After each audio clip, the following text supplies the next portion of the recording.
mayam ahan maktada ikokno khurumjari amadi taram nokjari pothaminasi khangminasi pk channel asina sayol khudingi nomajing nimit khudingi thamjariba sayolgi Rashifal da ngasisu puduna laksari ngasi March ki tang 16 dagina lakadoriba March ki tang 18 fawbagi oiba sayol asigi Rashifal puduna laksari miyamgi damakta khudol tamjage ngasi sayolgi Rashifal asi khudol tamjadringai mangoinana wafam amatang miyamda nolokna khangan jahoge madudi mamangi sayolgi Rashifal asi karigumba khudong sadaba kharadagi habidi isa asi lok yam kanna khubuna maram oiraga recording lobung ngamdabana maram oiraga sayolgi Rashifal asi miyamda khudol tamjaba ngamjahode masigi damakta tabiriba amadi nuksibiba channel asibu thawai hapiriba khwai khurimakna waro bidana ba amadi ngakpi nabagi damakta haiduna miyamgi mafamda noluna thamjari hojik miyamda khudol tamjarage ngasi March ki tang 16 dagina lakadoriba March ki tang 18 fawbagi oiba sayol sigi Rashifal khudol tamjage taminasi amadi miyeng taminasi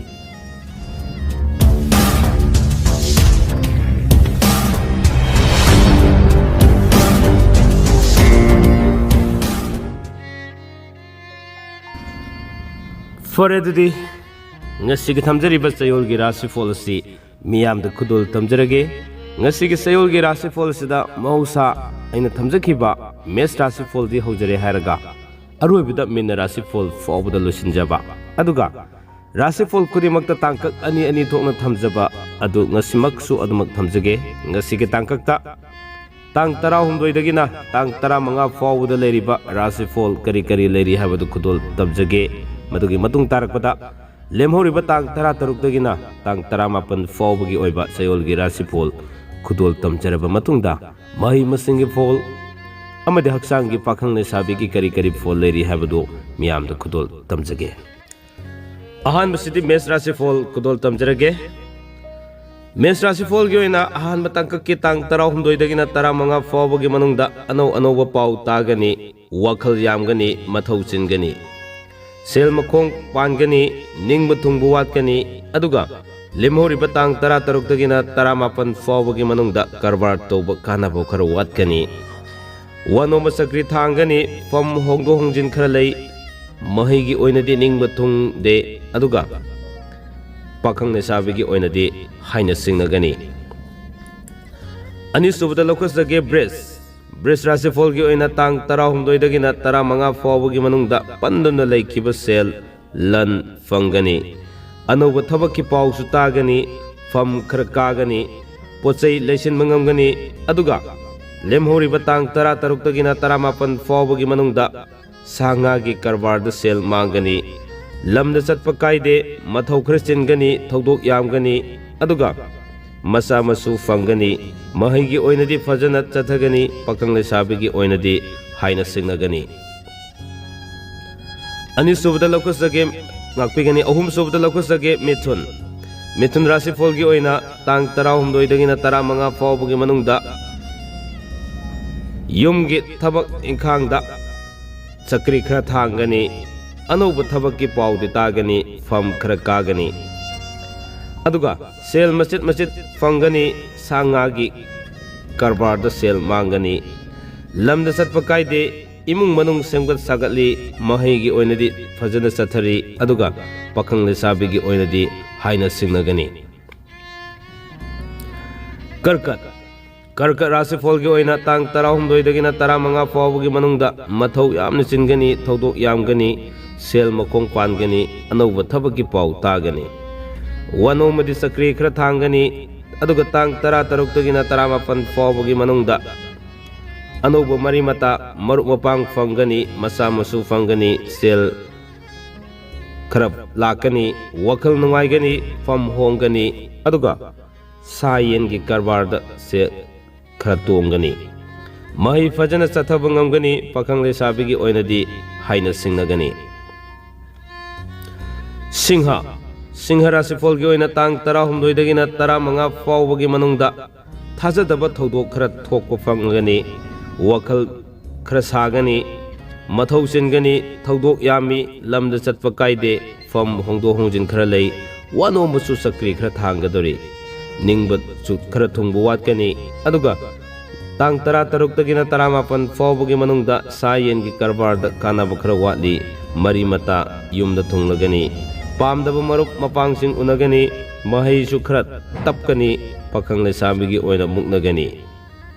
चयोलसिगी ओइना Singh राशिफल से खजितंग section बियो हाइबसिमसु थमजगे अदुगा कन्या राशिफल अमुक खुदोल तमजगे कन्या राशिफल की ओइना तांग 13 दगिना 15 फावबगी मनुंगदा वाखल खरा सागनी अदुगा ममैदा नुंगाइबा खरा लाकनी फम होंगदो होंगजन तौगनी येकनबा यामगनी लाइरिक फोंगनी मिंगजत फंगनी सुबो नोमा कानगनी अदुगा तांग 13 दगिना 15 फावबगी मनुंगदा इमुंग मनुंग सेमगत सागतकनी सेल मखोंग पानगनी मथौ सिनगनी मचागी नुंगाइबा पाउ तागनी महैदा सक्री खरा थांगनी पाखंग लेसाबिगीसु सक्री खरा थांगनी मथंगदा लकुसगे तुला राशिफल की ओइना तांग 13 दगिना 15 फावबगी मनुंगदा अनौबा पाउ तागनी वाखल नुंगाइगनी वानो ममाई पाकनी सुबो नोमा कानाबा खरा लेगनी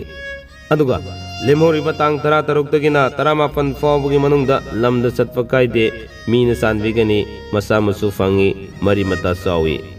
फम कागनी लाइरिक फोंगी महैगी ओइनदी फजना चटली अदुगा पाखंग लेसाबिगी ओइनदी थुंगनगनी